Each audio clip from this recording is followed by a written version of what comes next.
Одно из дел, за которым я время от времени слежу, оно такое затяжное, это дело Анны Цамартовой, поэтому я посмотрю, что известно на сейчас, на данный момент, вот, к последним дням и часам, и давайте сейчас с вами вместе ознакомимся, что известно, странностей там только больше становится со временем. В чем суть? 10 февраля 2024 года Анна Цамартова вышла погулять по набережной Каспийска и словно провалилась в черную дыру между Дворцом спорта и санаторием ФСБ. Камеры фиксируют ее на берегу моря. Дальше пустота, ни тела, ни вещей, ни внятной версии. Поиски шли по полной. Полиция, Росгвардия, вертолеты, водолазы, волонтеры прочесали берег и воду. Но море оказалось чище, чем официальные ответы.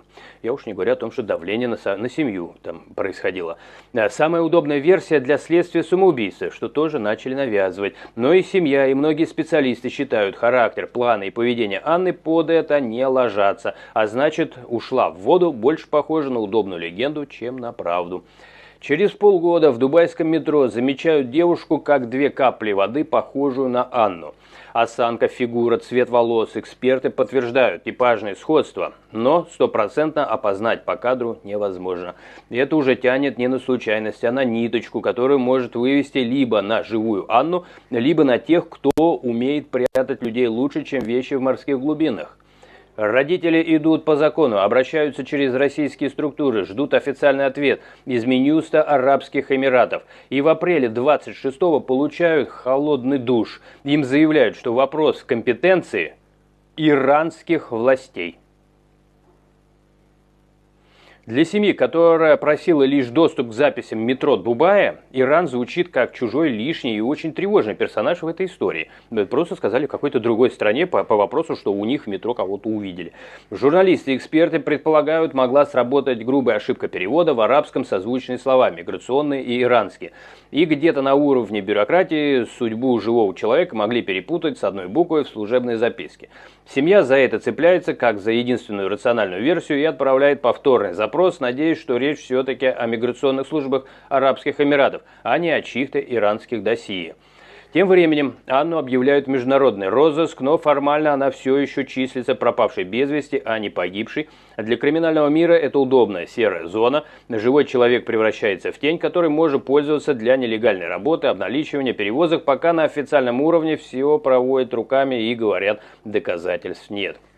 И вот главный холодок в этой истории. Если эта девушка в дубайском метро действительно Анна, значит ее кто-то вывез, спрятал и, возможно, контролирует до сих пор. Если нет, получается, что даже редкая зацепка, которая могла переломить эту стену молчания, разбилась о чужую бюрократию и одну ошибочную букву в слове, за которой исчезла целая жизнь. Это на то, что известно на данный момент. В этом деле странностей, конечно же, намного больше. Сразу заранее хочу извиниться, здесь могут быть погрешности, потому что я пытался сделать выжимку из дела, которое огромное. Там очень много происходило.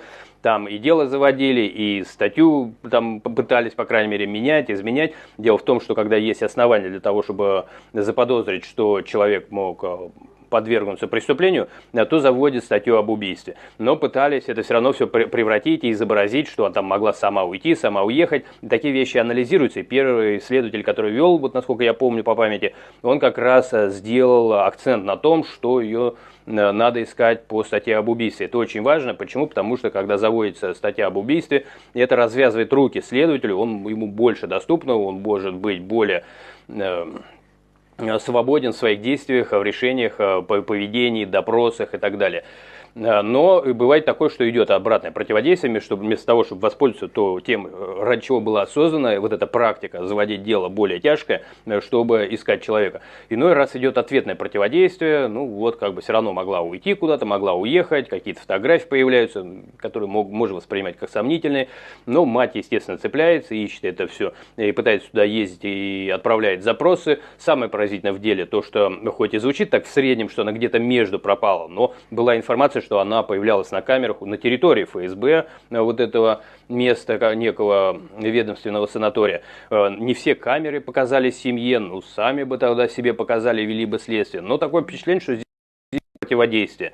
И какие-то, опять же, кадры появляются, кстати говоря, мне попадалось и в других делах, когда начинают кадры, а вот где-то там ищите, словно попытка отвести от центра внимания сместить, ну, в Арабских Эмиратах ищите. Но здесь еще семья такая, которая не сдается, они идут, они и там ищут, получают ответ, ну и так далее, возвращаются со своими вопросами, поэтому, ну, где-то, не знаю, со своей стороны сказал бы поддерживать такого человека в его попытке найти истину, справедливость. Потому что, ну, еще раз, это не первое дело, которое я рассматриваю, и почерк часто бывает схож. Дело рассматривал Влада Бахова, например, там тоже с семьей связывались и говорили, поищите там, поищите в другом месте, фотографии находили, а вот смотрите, он в другом городе. А потом там, именно где были чиновники, дети чиновников, там и были найдены скелетированные останки. Но пытались все время отвести внимание, когда родители беспокоились, искали, поиски вели. То есть это, скажем так, такие формы бывают, я не могу никого обвинить, что это делается специально, но способы отвести внимание, замять дело, к сожалению, встречается нередко. Вот, что сказал бы со своей стороны, а так дело очень большое, и поэтому здесь я к чему веду, здесь могут быть какие-то погрешности, может быть, я использовал искусственный интеллект, чтобы он мне всю выжимку сделал, потому что не будешь каждый день проверять дело, и событий, и новостей достаточно много. Поэтому, если где-то какая-то ошибка, опять же, в хронологии или в актуальности, то, ну, тогда приношу извинения. Но в любом случае я скорее слежу за последними событиями, и последние события удивляют. Меня, например, поразило вот это событие про то, что там в Арабских Эмиратах говорят, узнавайте в Иране. Иран сейчас звучит, вокруг Ирана вообще что-то много всего происходит. В России женщина погибла, потому что какие-то мошенники прислали именно к ней в квартиру людей, которые грабили сейф.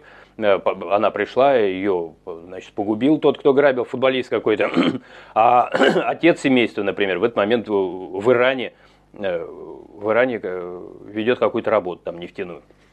То есть вокруг Ирана вообще столько каких-то странных дел иной раз появляется, что с одной стороны не скажешь, что все это связано, с другой стороны так это начинает настораживать и привлекать внимание. Но, в общем, я хотел единственное в конце, да, извиниться, если какие-то погрешности, но это дело, оно открыто в сети найти можно, есть и каналы родителей, так что, если не поленитесь, можете заходить на эти каналы, находить их и поддерживать людей, которые ведут этот бой за справедливость, за защищенность, и не только свою, но и вашу, потому что чем больше получается у них, тем, значит, меньше получается у тех, кто мешает вести следствие.